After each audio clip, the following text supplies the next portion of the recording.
Tonight on UMass This Week, we see how the UMass Marching Band is preparing to march in the Macy's Day Parade. And see which city UMass wants to add to the 5 campuses. I'm Brianna Davis. And I'm Sam Biggers.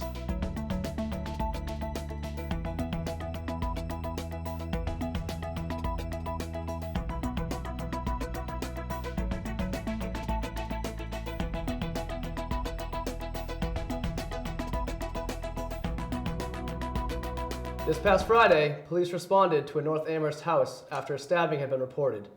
The incident occurred around 12:30 a.m. The victim is a UMass student who was taken to the Bay State Medical Center. The suspect in the stabbing is 24-year-old Noah Feister of Camden, Maine.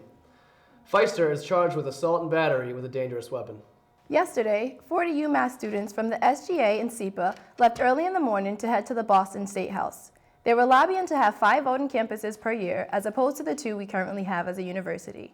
The number of student trustees with voting power on the board has not been updated in 22 years. Students lobbied with every rep and senator in the Massachusetts Higher Education Committee. 2 students shared testimonies of how the lack of representation affected their academic lives. Also present were students from UMass Boston and UMass Lowell. Now on to our neighbors up north, where these past few weeks have been a roller coaster for Toronto Mayor Rob Ford, with allegations of drug and alcohol abuse surfacing. Most recently, Ford was filmed running into a female lawmaker, accidentally knocking her over. This occurred during the proceedings, which stripped Ford of most of his mayoral powers.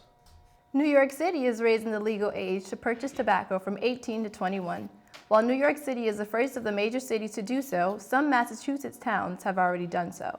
The authors of the bill cite Needham, Mass. As a source of success in raising the legal age. In 2005, Needham raised the legal age to 21, and since then has reported an adult smoking rate 56% lower than the statewide average. More trouble brewing for George Zimmerman as he was arrested on a domestic violence distress call. This is the latest in legal trouble for Zimmerman after being acquitted of the 2012 shooting of Trayvon Martin. However, there were no charges filed in the latest incident as there was a lack of evidence. This year, our very own UMass Marching Band will be marching in the Macy's Day Parade on Thanksgiving Day. This is the first time the band has had to do actual marching and are practicing day and night to make everyone at UMass proud. You're used to seeing them perform at many of UMass's sporting events, and now they're preparing for one of their biggest performances yet, the Macy's Thanksgiving Day Parade.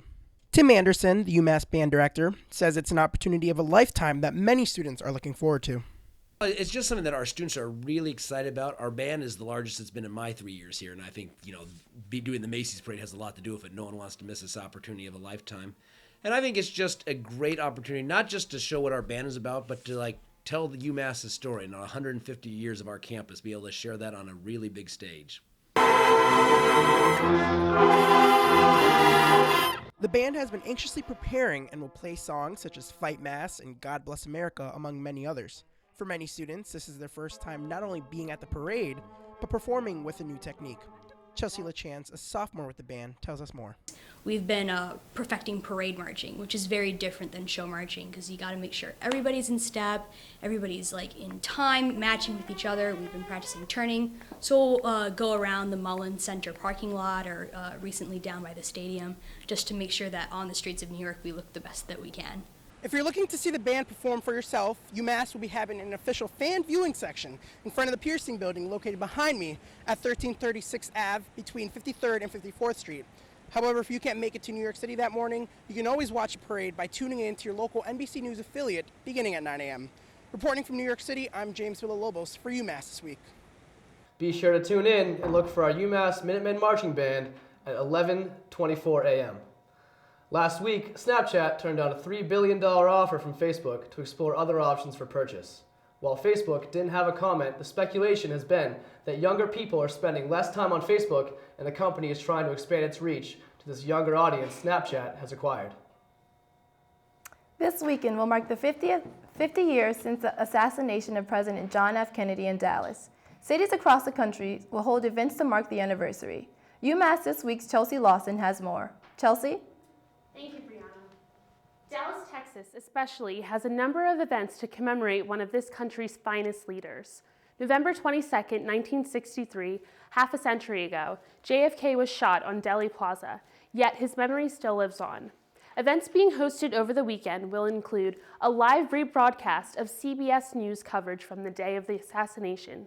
President Obama is set to give a speech about the service legacy of JFK in Washington, D.C. And even closer to home in Brookline, Mass., the John Fitzgerald Kennedy National Historic Site will provide free admission to the public Saturday and Sunday.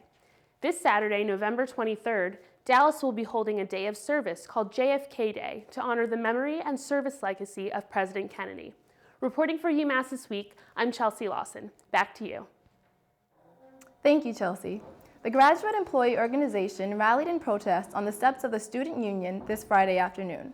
Students were protesting for the more than 500 graduate student workers who began working on September 1, 2013, but did not receive payment until October.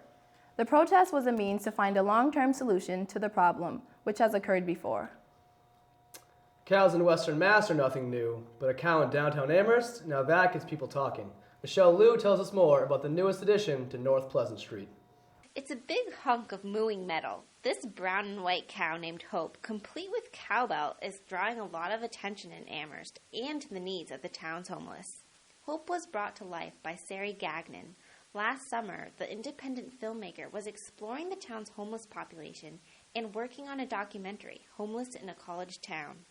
And I'd always see somebody panhandling right there at that intersection. And for me, it was just never the same faces that I was seeing. It was always fresh faces all the time, which really made me realize that there is a large homeless population here in the area. And I think that touched me deeply. When Sari's camera stopped rolling, she wanted to find a way to truly leave her mark. We all realized collectively as a film crew that when we stop filming, there's nobody around that's going to do that stuff for them anymore. That's when Hope the Cow was born, made to give the homeless just that.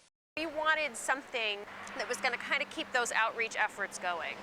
So after a lot of collaboration, we did come up with the cow. Hope is also a collection point. In the 2 months Hope has been on North Pleasant Street, people have been filling her up. So far, $1,300 have been raised.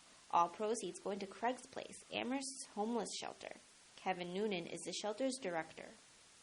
A cow is something that we think hopefully people will connect with hopefulness and the idea that everyone deserves a home. So what we're trying to do is save people from the freezing cold. With each passing glance, each photo snapped, and every dollar raised, Sari's mission to give hope to the homeless is being fulfilled, all thanks to Hope. You know, someday I'll be able to look back and be like, God, we did that. We did something really good.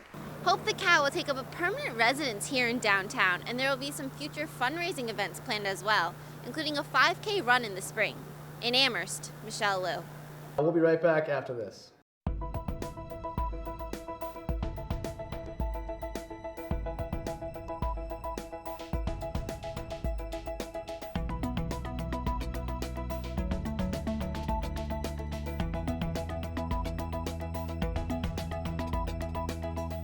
Now in world news, 2 suicide bombers detonated their bombs yesterday afternoon in Beirut, just outside of the Iranian embassy. The bombings resulted in the death of nearly 24 people, wounding 147 others. Of the victims, 2 were Iranian civilians. The bombings have been linked to the Abdullah Azam Brigades, a Sunni jihadist group. The bombings have connection to the Syrian civil war. The old chapel on campus is being renovated. Natalie Sobleski tells us more. Old Chapel opened its doors to the public last month for a week-long tour in honor of UMass Amherst's 150th anniversary, giving people like myself a chance to ring that chapel bell. Oh, goodness. Built in 1884, the chapel was never used as a house of worship, but rather served a number of purposes ranging from a library to a classroom.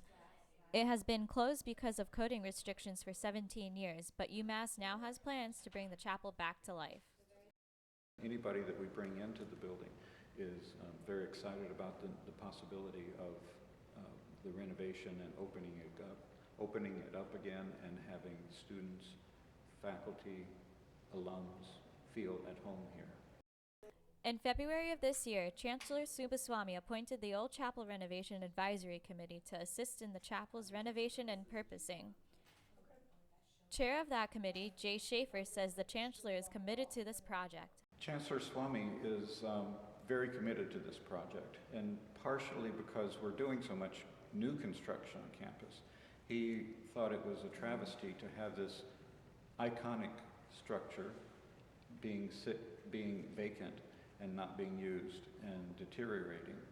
Future plans to renovate the chapel include a kitchen, restroom facilities, and a handicap ramp. After this 2 to 3 year and $20 to $30 million renovation, the chapel will once again serve the campus as a place for lectures, events, and even weddings. It's the symbol of the 150th anniversary and is mostly viewed as the single structure that is symbolic of UMass Amherst. UMass is hoping to reopen the old chapel within the next 2 to 3 years. As the flagship continues to expand its campus during its 150th year, it is important to uphold the values that this old chapel symbolizes. Reporting for UMass, I'm Natalie Sobleski.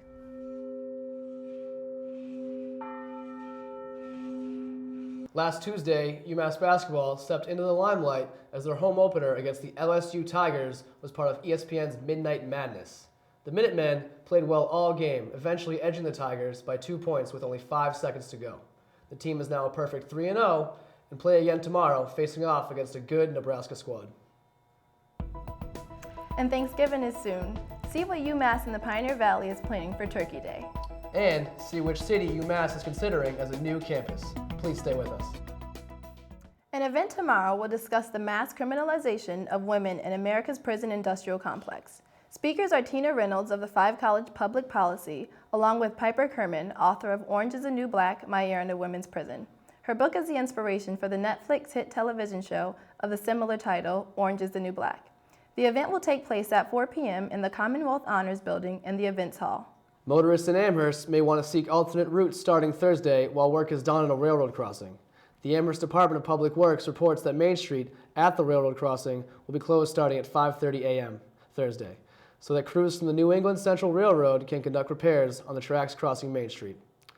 And now, another edition of Mass Entertainment. Hi, and welcome back to Mass Entertainment, your source for the latest celebrity gossip.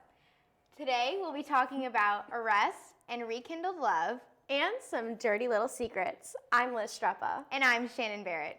Katy Perry just released her new music video for her single, Unconditionally, and the superstar says it focuses on both beauty and glamour. The different elements of the music video will include seeing the singer in different settings, like the singer being hit by a car and lit on fire.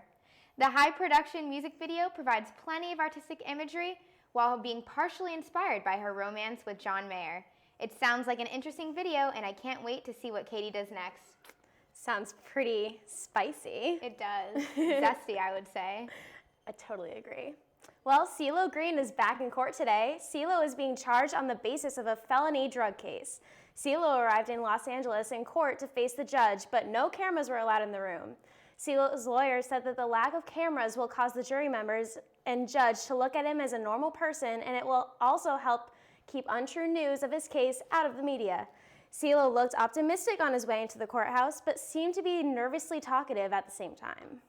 Adam Levine was crowned Sexiest Man Alive for the 2013 year, and he has definitely earned that title. The 34-year-old Maroon 5 frontman and The Voice coach was bestowed this sexy honor on The Voice results show last night. The singer tells people, as a musician, you have fantasies that you want to win Grammys, but didn't really think this was on the table. I was just amazed. Good for him. Yeah. Well, Lindsay Lohan and Kim Kardashian were both in the same room last night, along with 19,000 other people, because they were both at the Barclays Center for Kanye West concert in Brooklyn. And you know, Shannon, I was actually in the same room as Kim Kardashian on Sunday. You too? Yeah. I was at Kanye's show in Boston. It was awesome, but my eyes were on Kim K. Yeah, not Kanye. No, I mean, Kanye's sexy, but Kim is just, you know, she steals the spotlight all the time. Sounds like it. You may know Rachel McAdams and Ryan Gosling from the movie The Notebook as an on-screen couple, but they are back together off-screen. After years of being broken up, they have been spotted spending a lot of time together recently. Ryan and Rachel are both really discreet about their relationship, so I don't think we're going to be seeing them publicly display it, but we'll have to wait and find out what they decide to do with their love lives. Whatever happens next, as it was claimed in the movie, Some loves you just never forget. Well, Shannon, Thanksgiving is coming up, and there's an interesting video about turkeys and their place on the dinner table. Mass Entertainment is premiering it right now. This Thanksgiving, you only have one thing to remember, and that is to twerk your turkey. Twerk your turkey. Twerk your turkey. Twerk it right. Forget the stuffing. Don't serve no ham. Serve corn. Candy your yams. And twerk your turkey. Twerk, twerk, twerk your turkey. Twerk your turkey. Twerk it right. Well, that's all we have for you this week. Make sure to tune in next week for our final episode of Mass Entertainment for the semester. I'm Liz Streppa. And I'm Shannon Barrett. See you guys soon. Thanksgiving is just around the corner. While most will be eating at home with family, several places in the Pioneer Valley are providing meals for the homeless and less fortunate. Not Bread Alone in Amherst serves almost 60 people a year and are always open to more volunteers. Blue Wall will be serving Thanksgiving dinner to students who remain on campus for the holiday break. The dinner will be served on Thanksgiving Day from 11 a.m. to 7 p.m. and will be served buffet style. Students will be able to use a meal plan swipe to enjoy the festive dinner. Blue Wall will be the only dining location opened on the holiday. UMass is looking to Springfield as a new addition to the 5 campuses. Jesse Mayfield has more. The UMass system currently has 5 campuses across the state of Massachusetts: Boston, Lowell, Dartmouth, Worcester, and Amherst. But now plans are being made for a satellite campus in Springfield. James Lydon, a spokesperson at the Springfield Mayor's office, said it would be a welcome addition to the city. The city of Springfield is currently kind of seeing a little bit of a renaissance as of late in the last year or two, attracting some more mid-sized businesses as well as educational institutions and coming here into our downtown. And we would love to have UMass here having their own footprint presence. The Satellite Center would offer 2-year associate degrees leading to bachelor's degrees in partnership with community colleges, as well as some undergrad and graduate degrees in partnership with other schools. Ann Scales, a spokesperson at the UMass President's Office, said the satellite campus would provide a more convenient location for students in the area. As you know, the closest UMass Amherst campus to Springfield is down in Amherst, which is, 25 miles or so away. And if a person relies on public transportation, that could be several transfers on a bus to get there. The UMass Building Authority is evaluating proposals for the site of the new satellite campus. UMass is looking at Harrison Place, One Financial Plaza, the Peter Pan Bus Terminal, and Tower Square.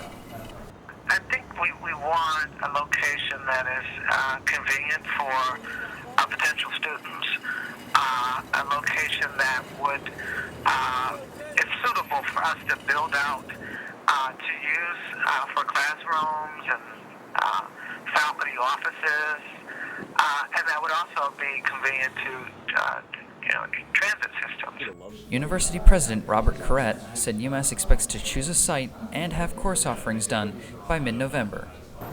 While a deal for the Satellite Center is not yet done, the UMass administration hopes for the facility to be up and running sometime in 2014. This is Jesse Mayfield Sheehan. With Thanksgiving break beginning next Wednesday, residential life and RAs around campus have been informing residents of the time and dates in which they must vacate campus. Students must leave residence halls no later than Wednesday, November 27th at 6 p.m. Students who fail to leave by closing time will be charged with a $150 improper checkout fee. Make sure you unplug all electronics, with the exception of refrigerators and fish tanks. Close and lock all windows, explosive trash, and perishable items, and to turn off all lights and lock your doors. Residence halls will reopen on Sunday, December 1st at 10 a.m. So Brianna, do you have any Thanksgiving plans? Yeah, I'm just gonna be going home, hanging out with the family, enjoying some dinner. What about you, Sam? Yeah, I'm definitely gonna go home. Excited to see all my friends from home. Well, thank you for joining us tonight. Because of Thanksgiving break, our next show will be on December 4th. I'm Sam Biggers. And I'm Brianna Davis. For news updates around campus, like us on Facebook and follow us on Twitter. Have a good night and happy Thanksgiving.